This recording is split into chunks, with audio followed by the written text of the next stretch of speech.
سوال کیا گیا ہے یاسین ڈار کشمیری بھائی کی طرف سے۔ وہ پوچھتے ہیں کہ شیخ محترم، رمضان میں شیاطین قید ہونے سے کیا مراد ہے؟ رمضان میں بھی گناہ ہوتے ہیں، لوگ جرم کرتے ہیں، تو اس کا کیا مطلب ہے؟ پھر شیاطین تو قید ہوتے ہیں تو جرم کیسے ہوتے ہیں؟ دیکھیے، پہلی بات تو آپ قرآن کریم پڑھیں، سورۃ الناس، آخری سورت جو ہے، اللہ رب العزت نے شیاطین کا ذکر کیا ہے اور آگے فرمایا من الجنۃ والناس، وہ جنوں میں سے بھی ہوتے ہیں اور انسانوں میں سے بھی ہوتے ہیں۔ ان شیطان محنت کر کر کے بعض انسانوں کو بھی شیطان بنا دیتا ہے، وہ اپنی صورت میں اور شکل میں انسان نظر آتے ہوتے ہیں اور حقیقت میں اور اپنی اندر کے حساب سے وہ شیطان بن چکے ہوتے ہیں۔ تو من الجنۃ والناس، اس بات کو آپ یاد رکھیں۔ تو جو شیطان بن چکا ہے وہ شیطان کا کام کرے گا، شیطان اگرچہ جکڑا ہوا ہے تو وہ اس کی جگہ پہ کام کرے گا۔ دوسری بات یہ ہے کہ شیطان جب پورا سال محنت کر چکا ہوتا ہے تو عین ممکن ہے کہ شیطان اگر نہیں بھی زور لگا رہا تو انسان اسی روٹین میں کوئی نہ کوئی گناہ کر بیٹھے۔ جیسا کہ پنکھا چل رہا ہوتا ہے نا، آپ بٹن بند کر دیتے ہیں یا پیچھے سے پاور آف ہو جاتی ہے، تب بھی تھوڑی دیر پنکھا گھومتا رہتا ہے۔ تو عین ممکن ہے کہ 11 مہینے جو انسان کو اس نے اپنی پٹی پڑھائی ہے شیطان نے، اب شیطان کے زور کے بغیر بھی وہ اس مہینے میں کچھ نہ کچھ ایسا کر بیٹھے۔ اور تیسری بات یہ ہے کہ جس حدیث میں یہ بات ارشاد فرمائی گئی، صحیح بخاری میں 3277 نمبر حدیث ہے، سیدنا ابو ہریرہ رضی اللہ عنہ بیان کرتے ہیں، نبی کریم صلی اللہ علیہ وسلم نے فرمایا اذا دخل رمضان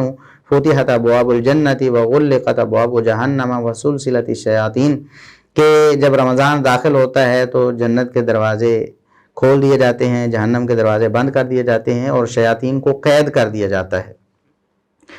عام لفظ آیا ہے شیاطین کو قید کر دیا جاتا ہے، کوئی تخصیص ایسی نہیں ہے کہ سارے کے سارے شیاطین کو قید کیا جاتا ہو، جبکہ دوسری حدیث میں یہ تصریح ہے کہ بڑے بڑے جو شیاطین ہیں، بڑے بڑے سرکش شیاطین، ان کو باندھا جاتا ہے، ان کو جکڑا جاتا ہے۔ چھوٹے موٹے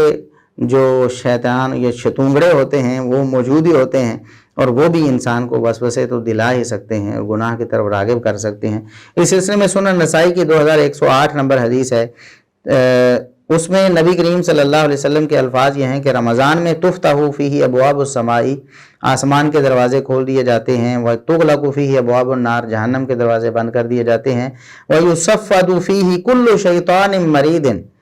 ہر سرکش شیطان یعنی بڑا شیطان جو ہے وہ اس میں جکڑ دیا جاتا ہے، وَيُنَادِي مُنَادٍ كُلَّ لَيْلَةٍ، ہر رات ایک پکارنے والا یعنی فرشتہ پکارتا ہے، یا طالب الخیر ہلم، اے نیکی کو طلب کرنے والے آؤ نیکی کرو، وَيَا طالب الشر امسک، او برائی کرنے والے رک جاؤ۔ یہی وجہ ہے کہ شیاطین جو بڑے بڑے سرکش شیاطین ہیں وہ قید ہوتے ہیں، تو گناہوں میں نمایاں کمی نظر آتی ہے ہمیں رمضان مبارک میں۔ آپ مسلمانوں کے علاقوں میں دیکھیں، نماز پڑھنے والے زیادہ، قرآن پڑھنے والے زیادہ، درود سننے والے زیادہ، سگریٹ پینے والے کم اور شراب پینے والے کم، اور یہ لوگوں میں کمی ہو جاتی ہے۔ یہ اللہ رب العزت کا خاص کرم ہے، اور اس حدیث سے یہی معلوم ہوتا ہے کہ جو آپ صلی اللہ علیہ وسلم کی حدیث ہے کہ شیاطین کو جکڑ دیا جاتا ہے، اس سے مراد یہ ہے کہ بڑے بڑے پاپی جو پوپ ہیں وہ شیاطین جکڑ دیے جاتے ہیں، چھوٹے موٹے آزاد ہی رہتے ہیں اور وہ بھی انسانوں کو گناہوں کی طرف دعوت دے سکتے ہیں۔ دوسری بات یہ ہے کہ من الجنۃ والناس، شیاطین تو انسانوں میں سے بھی بعض شیاطین بن چکے ہوتے ہیں، لہٰذا جو انسان ہیں شیاطین وہ بھی اس طرح کی کاروائیاں خود بھی کرتے ہیں اور لوگوں کو بھی اکساتے ہیں ایسی کاروائیوں پہ، خود گانے سنتے ہیں دوسروں کو بھی بھیج دیے، خود فلمیں دیکھتے ہیں دوسروں کو بھی لنک شیئر کر دیا کہ فلاں فلم آئیے دیکھ لو بھی رمضان مبارک میں، تو یہ شیاطین بھی موجود ہیں۔ لہٰذا اس حدیث کو ان ساری چیزوں کے مطابق سمجھیں گے۔